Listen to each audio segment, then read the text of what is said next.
আসসালামু আলাইকুম রহমতুল্লাহি ওয়া বারাকাতুহু।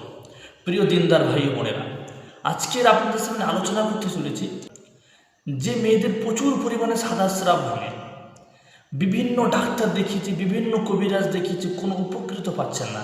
আজকের এই কোরআনে আমলটা আপনি নিজে করে দেখুন, ইনশাল্লাহ 1 মাসের ভিতরে আপনি রেজাল্ট পেয়ে যাবেন যদি আপনি ঠিক মতো করতে পারেন।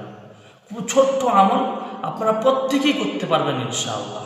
আমলটা শুরু করার আগে একটা কথা না বললে নয়, আপনারা যদি আমার এই নতুন চ্যানেলের নতুন সদস্য হয়ে থাকেন অবশ্যই আমার এই চ্যানেলটি সাবস্ক্রাইব করবেন, আর ফেসবুক পেজ থেকে দেখে চলে অবশ্যই পেজটিকে ফলো দিয়ে সঙ্গে থাকবেন। প্রিয় বন্ধুরা, কোরআন শরীফে একটা আয়াত রয়েছে, ইন্নাল্লাহা মা'আস সাবিরিন, ধৈর্যশীলদের সঙ্গে আল্লাহ রাব্বুল আলামিন রয়েছেন।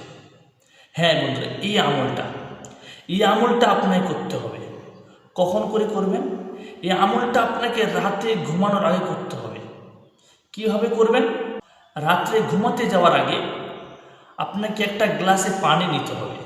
পানি নেওয়ার পর দরুদ শরীফ পড়তে হবে, সাল্লাল্লাহু আলাইহি ওয়াসাল্লাম, অথবা দরুদ ইব্রাহিম পড়লে আরও উত্তম। দরুদ শরীফ 11 বার পড়বেন।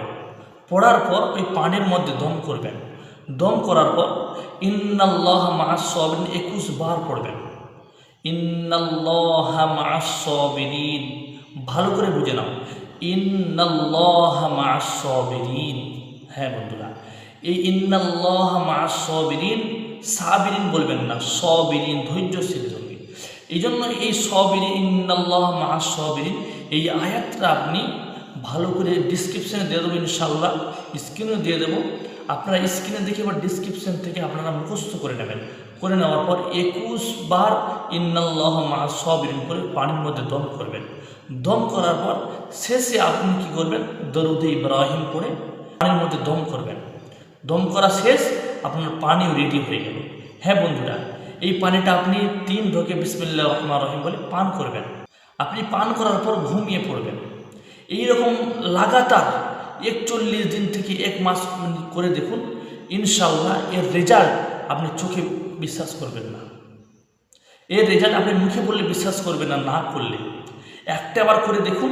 এই আমলটা কতটা গুরুত্বপূর্ণ, কারণ মানুষের বানানো ঔষধ ধোঁকা দিতে পারে, কিন্তু আল্লাহ তাআলা কোরআন থেকে পাওয়া শিক্ষা, কোরআন থেকে নেওয়া ঔষধ কোন ধোঁকা দিতে পারে না। এইটা বিশ্বাস রেখে আপনি আমলটি করুন, ইনশাআল্লাহ আপনি সফল পাবেন।